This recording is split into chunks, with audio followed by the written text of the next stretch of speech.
The year is 2082. There was once such species.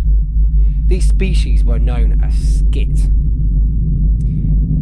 S.k.I.T. was a word, was a name that used to be and used to float around the universe. S.k.I.T. was an abbreviation that was once rulers of the universe. But now S.k.I.T. was the only person left within his civilization. S.k.I.T. stood for to seek, to kill, to interact, and to travel the worlds and the universes. S.k.I.T. was the only person left within this universe, and he wanted to find and to seek out new civilizations, new life forms, new technology for this world. So, on this year, 2082, S.k.I.T. set out on his travels to find ancient new worlds.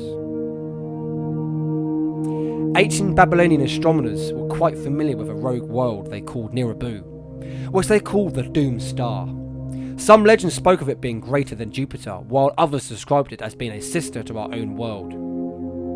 The Akkadians prophesied that Nibiru passed close to Earth every 3,600 years, and that one day it would spell the end to our world.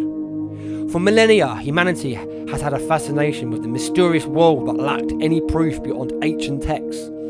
Approximately 3,000 years ago, the sky mages on the cold and arid world of the Nerigirial watched with apprehension as the great Nibiru steadily grew larger in their pale sky. They knew that the rogue world would safely pass them by, though the inner sanctum of the Order had gleaned more detailed information from their incantations and observations. They knew that it would pass close enough to their world to forever change the Neragasi way of life.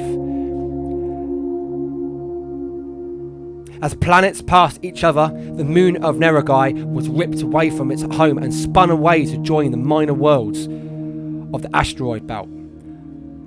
Likewise, two small moonlets of the rogue world were eventually captured by Neragai in weak orbits that would someday allow them to break free and wander into space. The Life Mages celebrated the good fortune of having survived the passing of worlds, but the Sky Mages and Earth Mages quietly agreed that their world had entered on a path of destruction. Too much of their already thin hair had been sucked away to sustain life for more than another few hundred generations. Within a handful of centuries, the Tech Mages had devised great underground cities that sustained a shrunken population in relative warmth as the surface grew to inhospitable support life. The Vardant Sea shrank, then froze into ice as the great Nerigal deserts grew to cover the entire planet. The collective spirit of Neragasi came close to breaking when the only plants and animals remaining on the surface were in sheltered Great Rift Valley, with the bulk of the Neragarial life existing only as examples on exhibit in the cavernous Remembrance Halls. As the Neragal civilization seems to have reached its dusk, the Tech Mages announced that they had finally perfected the way to leave their dying world. For there are two other worlds in the solar system, like Neragai.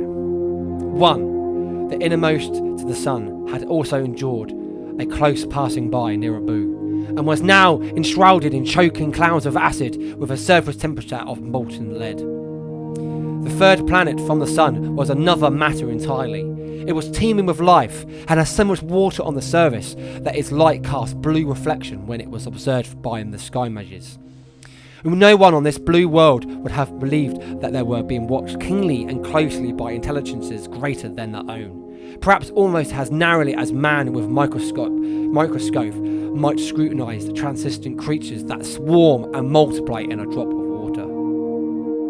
It appeared that with infinite complacency, the inhabitants of the blue world went to and fro over their globe, going about their affairs, giving no thought to the older world of space as a source of danger. Across the gulf of space, intellects vast and cool, unsympathetic, regarded their world with envious eyes and slowly and surely drew their plans of conquest. Finally, the day came that the plans to save the great race of Neragase came to fruition. The tech magers had constructed great launches that could hurl a vessel across the gulf of space to land on the blue world. There, they would share the world if they could, but would be prepared to carve out a new home for their people if they must, for they had no choice but to abandon their dying world. It came that during the opposition of the Earth year of 1894, during the closest passing of Earth and Mars, that human observers witnessed curious flashes of light on the surface of their nearest neighbour. Not understanding the significance of this event, it was marked as a peculiar but not of any great importance. Meanwhile, the second wave of invaders were blessed with precious water, entwined their tentacles with their pod mates and prepared to make their journey on the following day.